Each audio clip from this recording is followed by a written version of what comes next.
बिहार की राजनीति में अब बड़ा खेल होने वाला है और इस खेल में क्या उपेंद्र कुशवाहा बुरी तरह फंस सकते हैं?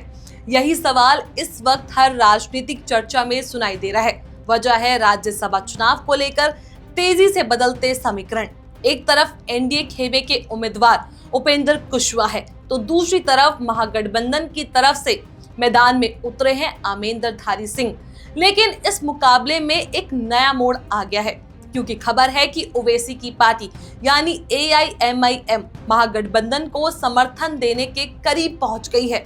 अगर ऐसा होता है तो बिहार की राजनीति में पूरी तस्वीर बदल सकती है और यही वजह है कि अब इस चुनाव को लेकर सियासी पारा चढ़ गया है। नमस्कार, मेरा नाम है चेष्टा नागर और आप देख रहे हैं द हिंदी टॉप। दरअसल बिहार में राज्यसभा की एक सीट को लेकर मुकाबला काफी दिलचस्प हो गया है। इस सीट के लिए एक तरफ एनडीए की ओर से उपेंद्र कुशवाहा मैदान में है, जबकि महागठबंधन ने अमरिंदरधारी सिंह को उम्मीदवार बनाया है। शुरुआत में ऐसा लग रहा था कि मुकाबला थोड़ा आसान रहेगा, लेकिन अब जो नए समीकरण बनते दिख रहे हैं उन्होंने इस चुनाव को बेहद रोमांचक बना दिया है, क्योंकि अब चर्चा है कि तेजस्वी यादव ने ऐसा दांव चला है कि जिससे पूरे खेल की दिशा बदल सकती है। अब जरा आंकड़ों को समझ लेते हैं। कहा जा रहा है कि एनडीए खेमे के पास करीब 38 विधायक है, यानी उपेंद्र कुशवाहा को जीत के लिए कम से कम 41 का आंकड़ा चाहिए। इसका मतलब ये हुआ कि उन्हें अभी भी 3 विधायकों की जरूरत है ताकि वो इस जादुई आंकड़े तक उसे पहुंच सके। लेकिन दूसरी तरफ महागठबंधन भी उसी आंकड़े को छूने की कोशिश में लगा हुआ है। महागठबंधन के पास अभी करीब 35 विधायक बताए जा रहे हैं। अब यहाँ पर जो सबसे बड़ा मोड़ आया है वो है ओवैसी की पार्टी का रुख। खबर ये है कि उनकी पार्टी के 5 विधायक महागठबंधन को समर्थन दे सकते हैं। अगर ऐसा होता है तो महागठबंधन का आंकड़ा सीधे 40 तक पहुंच जाता है, और अगर इसके बाद किसी और पार्टी का समर्थन मिल गया या फिर किसी तरह की क्रॉस वोटिंग नहीं हुई तो ये सीधे महागठबंधन के खाते में सीट जाती है।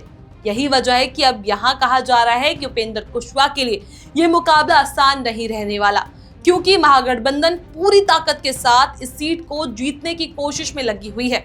दूसरी तरफ एनडीए खेमे ने 5 सीटों पर दावे किए हैं, लेकिन इसी एक सीट पर मुकाबला सबसे ज्यादा दिलचस्प माना जा रहा है। राजनीतिक गलियारों में ये भी चर्चा हो रही है कि हाल ही में तेजस्वी यादव और AIMIM के नेताओं के बीच बातचीत हुई है। इस मुलाकात के बाद से ही ये कयास लगाए जा रहे हैं कि ओवैसी की पार्टी महागठबंधन को समर्थन दे सकती है।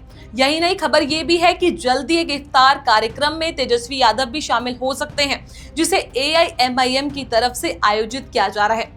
इन सब घटनाओं के बाद अब बिहार की राजनीति में हलचल तेज हो गई है, क्योंकि अगर AIMIM का समर्थन महागठबंधन को मिल जाता है तो पूरा गणित बदल सकता है और तब मुकाबला उपेंद्र कुशवाहा और अमरिंदरधारी सिंह के बीच बेहद कड़ा हो जाएगा। हालांकि अभी भी कुछ बात साफ नहीं हुई है। सबसे बड़ा सवाल यही है कि क्या BSP या अन्य दल भी महागठबंधन का साथ देंगे। अगर ऐसा होता है तो महागठबंधन के लिए रास्ता और आसान हो जाता है, लेकिन अगर क्रॉस वोटिंग होती है या आखिरी समय में कोई नया राजनीतिक समीकरण बन जाता है तो पूरा खेल फिर से बदल जाता है। इसी वजह से अब हर किसी की नजर इस चुनाव पर टिकी हुई है, क्योंकि ये सिर्फ एक सीट का चुनाव नहीं है, बल्कि बिहार की राजनीति में ताकत दिखाने की लड़ाई बन गई है।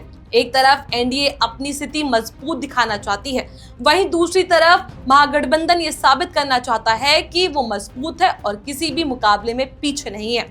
अब असली तस्वीर 16 तारीख को साफ होगी, जब नतीजे सामने आएंगे तब पता चलेगा कि 41 का आंकड़ा आखिर किसके पास जाता है। क्या उपेंद्र कुशवाहा इस मुकाबले को जीत पाएंगे या फिर तेजस्वी यादव का दाव सफल हो जाएगा। लेकिन फिलहाल इतना जरूर है कि बिहार की राजनीति में अब माहौल काफी गर्म हो चुका है। हर पार्टी अपने अपने तरीके से रणनीति बना रही है और हर नेता अपने विधायकों को साथ रखने की कोशिश में लगे हुए हैं। अब देखना ये होगा कि आने वाले दिनों में कौन सा नया मोड़ सामने आता है और क्या सच में बिहार में कोई बड़ा खेल होने वाला है, जिसकी चर्चा हर तरफ हो रही है। सबसे बड़ा सवाल यही है, क्या इस सियासी मुकाबले में उपेंद्र कुशवाहा मुश्किल में फंस सकते हैं या फिर आखिरी वक्त में पूरा खेल पलट जाएगा? इसका जवाब हमें जल्द ही मिलने वाला है। आप बिहार की सियासी लड़ाई को कैसे देखते हैं और आपको क्या लगता है कि आखिरी 41 का आंकड़ा किसके पास जाएगा? इस खबर को लेकर आपका जो भी कुछ कहना है, अपनी राय हमें नीचे कमेंट सेक्शन में जरूर बताएं। ऐसी और भी वीडियोस के लिए आप हमारे चैनल द हिंदी टॉप को सब्सक्राइब कर लें। इसके अलावा आप हमें एक्स, फेसबुक और इंस्टाग्राम पर भी फॉलो कर सकते हैं।